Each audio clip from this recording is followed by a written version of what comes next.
Bonjour à vous, alors on se retrouve aujourd'hui pour un autre preview pour les séries deuxième ronde de la LNH 2020. Je dois faire un petit correctif, j'avais mentionné dans mon preview de la série du Lightning de Tampa Bay contre les Bruins de Boston que les Bruins étaient sur une séquence de 4 victoires.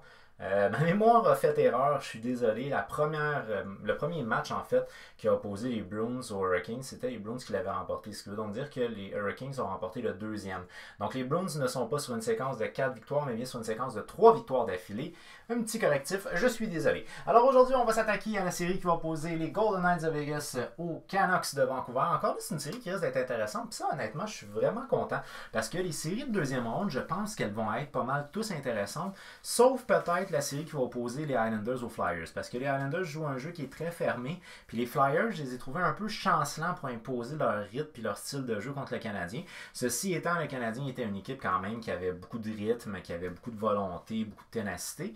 Fait que bref, j'ai peur.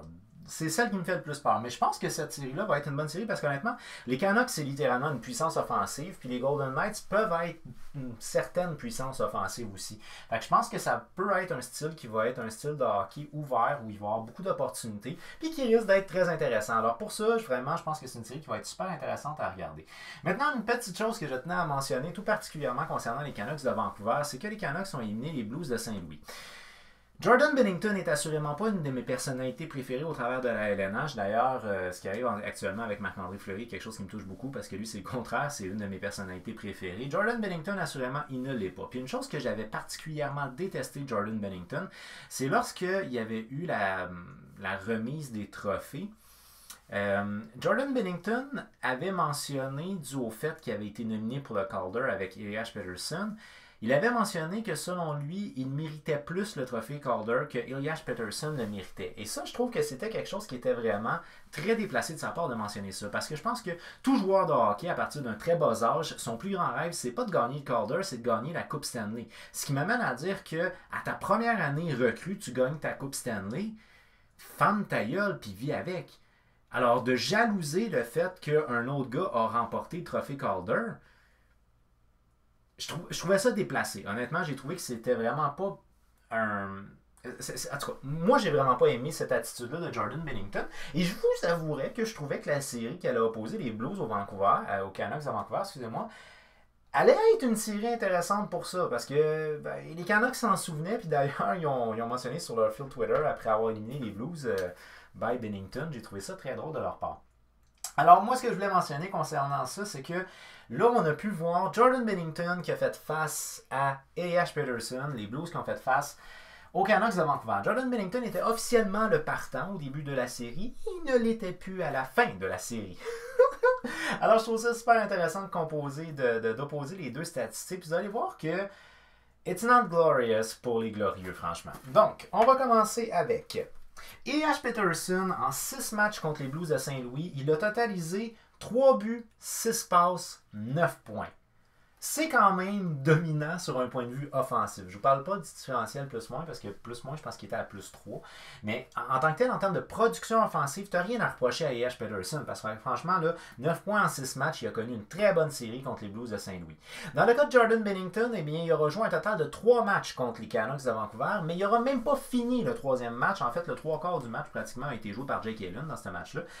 En 3 matchs, Jordan Binnington contre les Canucks, aucune victoire, 3 défaites, une moyenne de 5,23 et une efficacité de 800. C'est désastreux.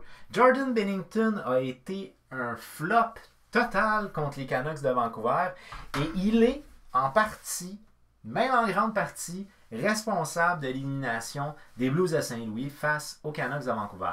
Du côté des Canucks de Vancouver, ce que je dois dire, c'est que leur attaque est très diversifiée quand même, malgré qu'Elias Pettersson est très bon. Honnêtement, j'ai vu des très belles choses de Bowser, j'ai vu des très belles choses aussi de Bo Horvat. C'est une équipe offensivement qui est très intéressante, puis Quinn Hughes d'ailleurs aussi, sur un point de vue offensif, très intéressant.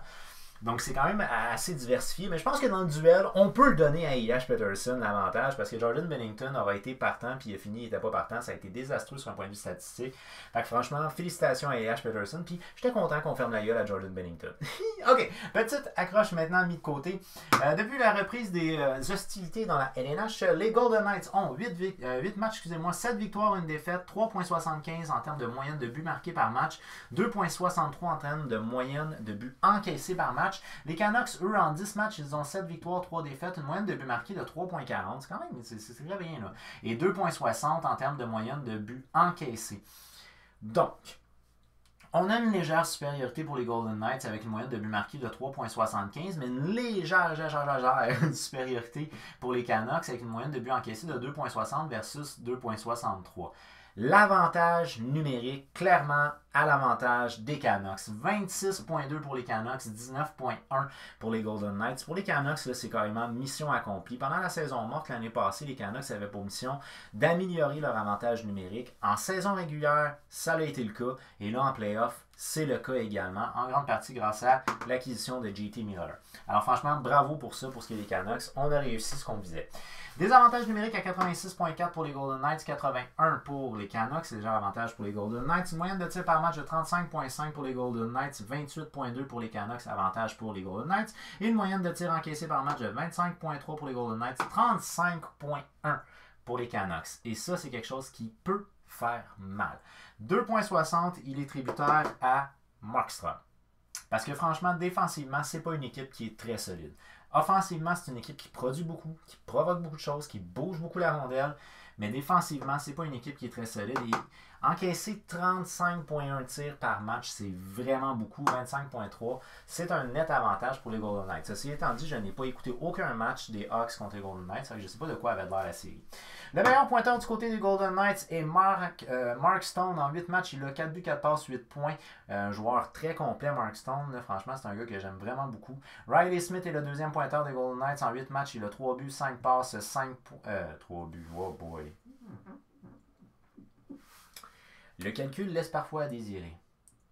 Alors j'espère que c'est sa bonne statistique, ceci étant dit qu'il a bel et bien 3 buts et 5 assists. Si jamais c'est pas ça sa vraie statistique, je vais le marquer en dessous en commentaire parce que là j'ai pas pensé à amener mon téléphone pendant le tournage. Fait que bref, je suis pas certain, mais en tout cas, s'il a bel et bien 3 buts, 5 passes, ça y fait 8 points et non 5 points.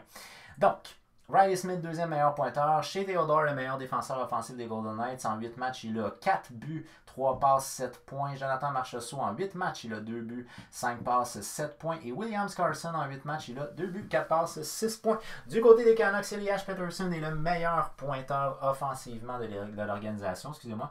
Et en 10 matchs, il a 4 buts, 9 passes pour 13 points. Dont, combien j'avais dit déjà? 9 points. Dont 9 points contre les Blues de la série juste avant. JT Miller, en 10 matchs, il a 5 buts, 5 passes, 10 points. Quinn Hughes, défenseur, jeune défenseur d'ailleurs, très prometteur sur un point de vue offensif. Je donne avantage au jeu défensif de Cam McCart pour le Calder par contre.